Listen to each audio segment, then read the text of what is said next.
ॐ तव कथामृतं तप्तजीवनं कविभिरीडितं कल्मषापहं श्रवणमंगलं श्रीमदाततं भुवि गृणति ये भूरिदा जनाः। श्री श्री रामकृष्ण कथामृत पृष्ठ 276 अवतार कथा प्रसंगरे अवतार अजीव।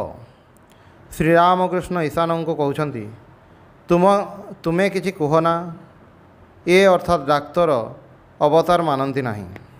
ईशान कहते आज्ञा कौन आउ विचार करी विचार आउ भल लगुना। श्रीरामकृष्ण विरक्त हो कहते कहीं विचार संगत कथा कहब नहीं। ईशान डाक्तर को कहते अहंकार जो आमर विश्वास कम। काकभूषणी रामचंद्र को प्रथमे अवतार बोली मानि नथिला। शेषरे जेतेबेले चंद्रलोक देवलोक कैलास भ्रमण करी देखिला जे रामंग हाथरू कौनसी प्रकार निस्तार नहीं, सेतेबेले निजे धरादेला। रामंकर शरणागत हैला। राम सेतेबेले ताकू धरी पाटी भितरे पुराई गिड़ीदेले। भूषंडी सेतेबेले देखिला जे से ता गछरे बसी रही। अहंकार चूर्ण हेबारु काकभूषणी जानिपारिला जे रामचंद्र देखा आमपरी मनीष सत, किंतु तांको उदर रे ब्रह्मांड रही। तांको उदर भितर आकाश चंद्र सूर्य नक्षत्र समुद्र पर्वत जीव जंतु गछ इत्यादि सबु किछि रही। श्रीरामकृष्ण डाक्तर को कहते एतक बुझा कष्टकर जे से ही सराट से ही विराट, जहाँकर नित्य तांकर ही लीला, से कदापि मनुष्य होई न पारंती। ए कथा जोर करी आमे आमर क्षुद्र बुद्धि कौन कहिपारू? आम मानकर क्षुद्र बुद्धि ए सबु कथा कौन धारणा हो पारे? सेरिकिया घड़ी रे कौन चारिसेर क्षीर धरे? सेथिपाई साधु और महात्मा जो माने ईश्वर लाभ करिसेंती सेमानंकर कथा विश्वास करने को हुए। साधु माने ईश्वर चिंता नहीं रहती, जेपरी वकील माने मकद्दमा नहीं थांती। तुमर काकभूषणी कथा कौन विश्वास हुए? डाक्तर कहते जो टिकक भल विश्वास कली धरा देले तो सरी जाता, किछि गंडगोल रहंता नहीं। राम को अवतार बोली किपरि कहिबी? प्रथमे देख बाड़ी बोध चर भली लुचिकरी बाण मारी ताकू मारिले ए तो मनीषर काम, ईश्वरंकर नुहे। गिरीश घोष कहते महाशय एपरी कार्य ईश्वर ही पारती। डाक्तर कहते पुणी देख सीता वर्जन। गिरीश कहते महाशय ए काम मध्य ईश्वर ही पारती, मनीष पारे नहीं। ईशान डाक्तर को कहते आपण अवतार मानु नाहांती काहेकि? एबे कहिले जे आकार करिसेंती से साकार, जे मन करिसेंती से निराकार। आहुरी भी आपण कहिले जे ईश्वरंकर कांड सबु किछि होई पारे।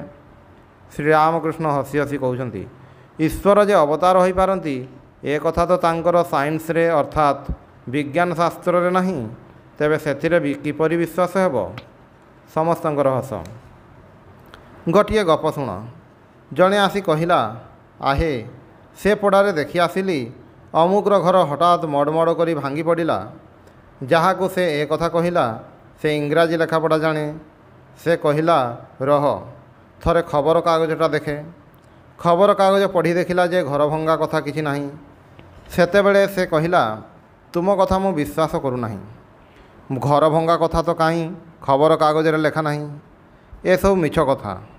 समस्तंकर हस।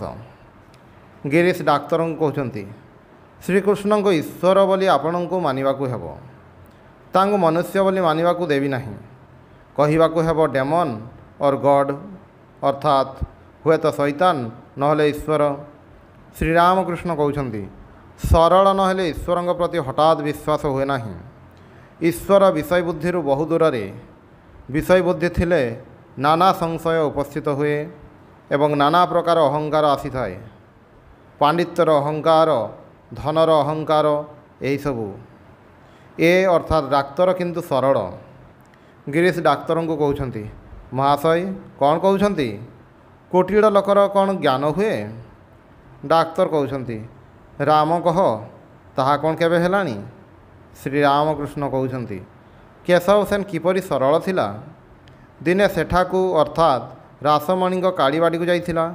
अतिथिशाला देखी अपराह्न 4टा बेले कहला हई हे अतिथि कांगाल मानकर भजन केतेबेले हेबो? विश्वास जेते बढ़िबो ज्ञान मध्य सेते बढ़िबो। ଯେଉଁ ଗାଈ ବାଛି ବାଛି ଖାଏ ସେ ଟିକିଏ ଟିକିଏ କରି କ୍ଷୀର ଦିଏ, କିନ୍ତୁ ଯେଉଁ ଗାଈ ଶାଗପତ୍ର ଚପା ଭୁସି ଯାହା ଦିଅ ଚଟାପଟ ଖାଏ ସେ ବେଶୀ ବେଶୀ କ୍ଷୀର ଦିଏ। ସମସ୍ତଙ୍କର ହସ। ପିଲାଙ୍କର ପରି ବିଶ୍ୱାସ ନହେଲେ ଈଶ୍ୱର ଲାଭ ହୁଏ ନାହିଁ। ମା କହିଦେଇଛି ସେ ତୋର ଭାଇ। ପିଲାଟିର ଦୃଢ଼ ବିଶ୍ୱାସ ଯେ ସେ ମୋର 16 ଅଣା ଭାଇ। ମା କହିଛି ଉ ଅଛି, 16 ଅଣା ବିଶ୍ୱାସ ଯେ ସେ ଘରେ ଉ ଅଛି। ଏ ପ୍ରକାର ପିଲାଙ୍କ ପରି ବିଶ୍ୱାସ ଦେଖିଲେ ଈଶ୍ୱରଙ୍କର ଦୟା ହୁଏ। ସାଂସାରିକ ବୁଦ୍ଧିରେ ଈଶ୍ୱର ମିଳନ୍ତି ନାହିଁ। ଡାକ୍ତର ଭକ୍ତମାନଙ୍କ ପ୍ରତି କହୁଛନ୍ତି, କିନ୍ତୁ ଯାହା ତାହା ଖାଇ ଗାଈର ବେଶୀ କ୍ଷୀର ହେବା ଭଲ ନୁହେଁ। ମୋର ଗୋଟିଏ ଗାଈକୁ ଏହିପରି ଯାହା ତାହା ଖାଇବାକୁ ଦେଉଥିଲେ। ଶେଷରେ ମୋର ଦେହ ଭାରି ଖରାପ ହେଲା। ସେତେବେଳେ ଭାବିଲି ଏହାର କାରଣ କ'ଣ। ବହୁ ଅନୁସନ୍ଧାନ କରି ଜାଣିଲି ଯେ ଗାଈଟି ଖୁଦ ଓ ଏଣୁତେଣୁ କ'ଣ ସବୁ ଖାଇଥିଲା। ତାପରେ ମହା ମୁସ୍କିଲ, ଲକ୍ଷ୍ନୌ ଯିବାକୁ ହେଲା। ଶେଷରେ 12,000 ଟଙ୍କା ଖର୍ଚ୍ଚ। ସମସ୍ତଙ୍କର ହସ। କେଉଁଥିରେ କ'ଣ ହୁଏ କହିହେବ ନାହିଁ। ପାଇକପଡ଼ା ବାବୁଙ୍କ ଘରେ 7 ମାସର ଝିଅ ଦେହ ଖରାପ ହୋଇଥିଲା, ହୁପିଂ କାଶ। ମୁଁ ଦେଖିବାକୁ ଯାଇଥିଲି। କୌଣସି ମତେ ରୋଗର କାରଣ ଠିକ୍ କରିପାରିଲି ନାହିଁ। ଶେଷରେ ଜାଣିପାରିଲି ଯେ ଗଧ ତିନ୍ତିଥିଲା। ସେହି ଗଧର କ୍ଷୀର ସେ ଝିଅଟି ପିଉଥିଲା। ସମସ୍ତଙ୍କର ହସ। ଶ୍ରୀରାମକୃଷ୍ଣ କହୁଛନ୍ତି, କ'ଣ କହୁଛ ହେ? ତେନ୍ତୁଳି ଗଛ ତଳେ ମୋର ଗାଡ଼ି ଯାଉଥିଲା, ସେଥିପାଇଁ ମୋର ଅମଳ ହୋଇଛି। ସମସ୍ତଙ୍କର ହସ। ଡାକ୍ତର ହସି ହସି କହୁଛନ୍ତି, ଜାହାଜର କ୍ୟାପ୍ଟେନଙ୍କର ମୁଣ୍ଡ ଭୀଷଣ ବିନ୍ଧୁଥିଲା। ସେଥିପାଇଁ ଡାକ୍ତରମାନେ ପରାମର୍ଶ କରି ଜାହାଜରେ ବେଲସ୍ତରା ଲଗାଇଦେଲେ। ସମସ୍ତଙ୍କର ହସ। ଶ୍ରୀରାମକୃଷ୍ଣ ଡାକ୍ତରଙ୍କୁ କହୁଛନ୍ତି, ସବୁବେଳେ ସାଧୁସଙ୍ଗ ଦରକାର। ରୋଗ ତ ଲାଗି ରହିଛି। ସାଧୁମାନେ ଯାହା କହନ୍ତି ତାହା ମାନିବାକୁ ହୁଏ। କେବଳ ଶୁଣିଲେ କ'ଣ ହେବ? ଔଷଧ ଖାଇବାକୁ ହେବ, ଖାଇବାର କଟକଣା କରିବାକୁ ହେବ, ପୁଣି ପଥି ମଧ୍ୟ ଦରକାର। ଡାକ୍ତର କହୁଛନ୍ତି, ପଥିରେ ହିଁ ଭଲ ହୁଏ। ଶ୍ରୀରାମକୃଷ୍ଣ କହୁଛନ୍ତି, 3 ପ୍ରକାରର ବୈଦ୍ୟ ଅଛନ୍ତି, ଉତ୍ତମ ବୈଦ୍ୟ, ମଧ୍ୟମ ବୈଦ୍ୟ, ଅଧମ ବୈଦ୍ୟ। ଯେଉଁ ବୈଦ୍ୟ ଆସି ନାଡ଼ି ଦେଖି ଔଷଧ ଖାଉ ବୋଲି କହି ଚାଲିଯାଏ ସେ ଅଧମ ବୈଦ୍ୟ। ରୋଗୀ ଔଷଧ ଖାଇଲା କି ନାହିଁ ଏ କଥା ସେ ବୁଝେ ନାହିଁ।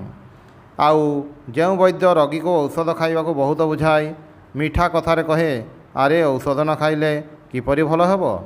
ସୁନାଟା ପରା, ଖାଉ, ମୁଁ ନିଜେ ଔଷଧ ଖୁଆଇ ଦେଉଛି, ଖା, ସେ ମଧ୍ୟ ବୈଦ୍ୟ। ଆଉ ଯେଉଁ ବୈଦ୍ୟ ରୋଗୀ କୌଣସି ମତେ ଔଷଧ ଖାଇଲା ନାହିଁ ଦେଖି ତା ଛାତିରେ ଆଣ୍ଠୁ ଦେଇ ଜୋର କରି ଖୁଆଇ ଦିଏ ସେ ଉତ୍ତମ ବୈଦ୍ୟ। ଡାକ୍ତର କହୁଛନ୍ତି, ପୁଣି ଏପରି ଔଷଧ ଅଛି ଯେଉଁଥିରେ ଛାତିରେ ଆଣ୍ଠୁ ଦେବାକୁ ପଡ଼େ ନାହିଁ, ଯେପରି ହୋମିଓପାଥି। ଶ୍ରୀରାମକୃଷ୍ଣ କହୁଛନ୍ତି, ଉତ୍ତମ ବୈଦ୍ୟ ଛାତିରେ ଆଣ୍ଠୁ ଦେଲେ କୌଣସି ଡର ନାହିଁ। ବୈଦ୍ୟଙ୍କ ପରି ଆଚାର୍ଯ୍ୟ ମଧ୍ୟ 3 ଶ୍ରେଣୀର। ଯେ ଧର୍ମ ଉପଦେଶ ଦେଇସାରି ଶିଷ୍ୟମାନଙ୍କର ଆଉ କୌଣସି ଖବର ରଖନ୍ତି ନାହିଁ ସେ ଅଧମ ଆଚାର୍ଯ୍ୟ।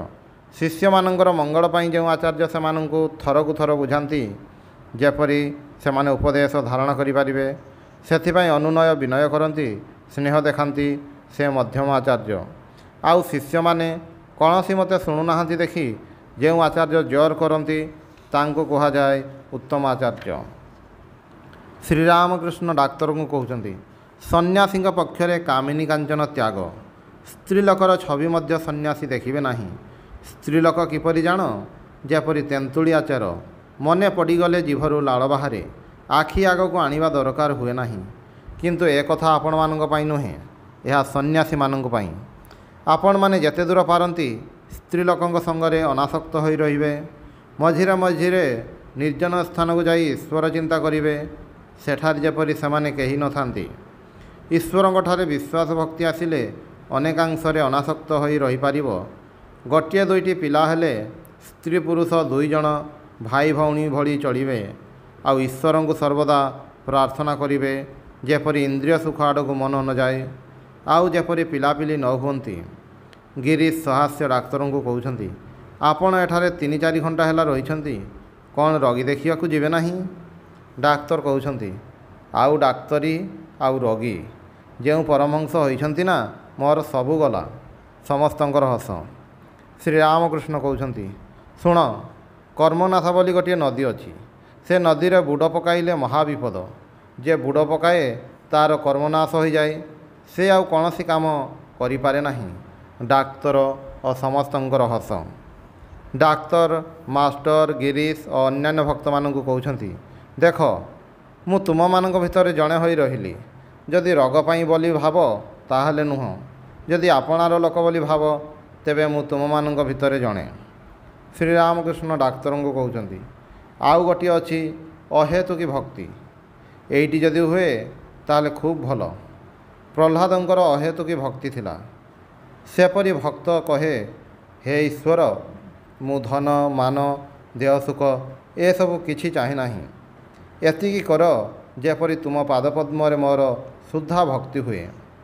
ଡାକ୍ତର କହୁଛନ୍ତି, ହଁ, କାଳିଙ୍କୁ ଲୋକେ ମୁଣ୍ଡିଆ ମାରନ୍ତି ଦେଖିଛି। ଭିତରେ କେବଳ କାମନା, ମୋର ଚାକିରି କରିଦିଅ, ମୋର ରୋଗ ଭଲ କରିଦିଅ, ଏହିସବୁ। ଶ୍ରୀରାମକୃଷ୍ଣଙ୍କୁ କହୁଛନ୍ତି, ତୁମର ଯେଉଁ ରୋଗ ହୋଇଛି ସେଥିରେ ଲୋକଙ୍କ ସଙ୍ଗରେ କଥା କହିବା ଚଳିବ ନାହିଁ। ତେବେ ମୁଁ ଯେତେବେଳେ ଆସିବି କେବଳ ମୋ ସହିତ କଥା କହିବ। ସମସ୍ତଙ୍କର ହସ। ଶ୍ରୀରାମକୃଷ୍ଣ କହୁଛନ୍ତି, ଏ ରୋଗଟାକୁ ଭଲ କରିଦିଅ। ତାଙ୍କ ନାମ ଗୁଣଗାନ କରିପାରୁନାହିଁ। ଡାକ୍ତର କହୁଛନ୍ତି, ଧ୍ୟାନ କଲେ ହେଲା। ଶ୍ରୀରାମକୃଷ୍ଣ କହୁଛନ୍ତି, ଏ କିପରି କଥା? ମୁଁ କାହିଁକି ଏକବାଗିଆ ହେବି? ମୁଁ 5 ପ୍ରକାର କରି ମାଛ ଖାଏ, କେତେବେଳେ ଝୋଳ, କେତେବେଳେ ବେସର ଖଟା, କେତେବେଳେ ବା ଭଜା। ମୁଁ କେତେବେଳେ ପୂଜା, କେତେବେଳେ ଜପ, କେତେବେଳେ ଧ୍ୟାନ, କେତେବେଳେ ବା ତାଙ୍କର ନାମ ଗୁଣ କୀର୍ତ୍ତନ କରେ, କେତେବେଳେ ବା ତାଙ୍କର ଗୀତ ଗାଇ ନାଚେ। ଡାକ୍ତର କହୁଛନ୍ତି, ମୁଁ ମଧ୍ୟ ଏକବାଗିଆ ନୁହେଁ। ଶ୍ରୀରାମକୃଷ୍ଣ କହୁଛନ୍ତି, ତୁମ ପୁଅ ଅମୃତ ଅବତାର ମାନେ ନାହିଁ, ସେଥିରେ କ'ଣ ଦୋଷ? ଈଶ୍ୱରଙ୍କୁ ନିରାକାର ବୋଲି ବିଶ୍ୱାସ କଲେ ବି ତାଙ୍କୁ ଲାଭ କରାଯାଏ, ପୁଣି ସାକାର ବୋଲି ବିଶ୍ୱାସ କଲେ ବି ତାଙ୍କୁ ଲାଭ କରାଯାଏ। ତାଙ୍କଠାରେ ବିଶ୍ୱାସ ହେବା ଓ ତାଙ୍କର ଶରଣାଗତ ହେବା, ଏ ଦୁଇଟି ଦରକାର। ମଣିଷ ତ ଅଜ୍ଞାନ, ଭୁଲ ହୋଇପାରେ। ସେରିକିଆ ଠେକିରେ କ'ଣ 4 ସେର କ୍ଷୀର ଧରେ? ତେବେ ଯେଉଁ ପଥରେ ଥାଉ ନା କାହିଁକି ବ୍ୟାକୁଳ ହୋଇ ତାଙ୍କୁ ଡାକିବା ଦରକାର। ସେ ତ ଅନ୍ତର୍ଯ୍ୟାମୀ, ସେ ଆନ୍ତରିକ ଡାକ ଶୁଣିବେ ହିଁ ଶୁଣିବେ। ବ୍ୟାକୁଳ ହୋଇ ସାକାରବାଦୀଙ୍କ ପଥରେ ଯାଉ କିମ୍ବା ନିରାକାରବାଦୀଙ୍କ ପଥରେ ଯାଉ, ତାଙ୍କୁ ହିଁ ଅର୍ଥାତ୍ ଈଶ୍ୱରଙ୍କୁ ହିଁ ପାଇବ। ମିଶ୍ରିର ରୁଟି ସିଧା କରି ଖାଉ କି ମଡ଼ି କରି ଖାଉ, ମିଠା ଲାଗିବ। ତୁମ ପୁଅ ଅମୃତଟି ବେଶ। ଡାକ୍ତର କହୁଛନ୍ତି, ସେ ତୁମର ଚେଲା। ଶ୍ରୀରାମକୃଷ୍ଣ ସହାସ୍ୟ ଡାକ୍ତରଙ୍କ ପ୍ରତି, ମୋର କେହି ଶଳା ଚେଲା ନାହିଁ, ମୁଁ ସମସ୍ତଙ୍କର ଚେଲା। ସମସ୍ତେ ଈଶ୍ୱରଙ୍କର ସନ୍ତାନ, ଈଶ୍ୱରଙ୍କର ଦାସ। ମୁଁ ମଧ୍ୟ ଈଶ୍ୱରଙ୍କର ସନ୍ତାନ, ଈଶ୍ୱରଙ୍କର ଦାସ। ଜହ୍ନ ମାମୁଁ ସମସ୍ତଙ୍କର ହିଁ ମାମୁଁ, ସମସ୍ତଙ୍କର ଆନନ୍ଦ ଓ ହସ। ଓଂ ନିରଞ୍ଜନମ୍ ନିତ୍ୟମନନ୍ତ ରୂପମ୍ ଭକ୍ତାନୁକମ୍ପାଧିତ ବିଗ୍ରହಂ ବୈ ଈଶାବତାରಂ ପରମେଶମିଡ୍ୟಂ ତ୍ୱଂ ରାମକୃଷ୍ଣଂ ଶିରସା ନମାମି।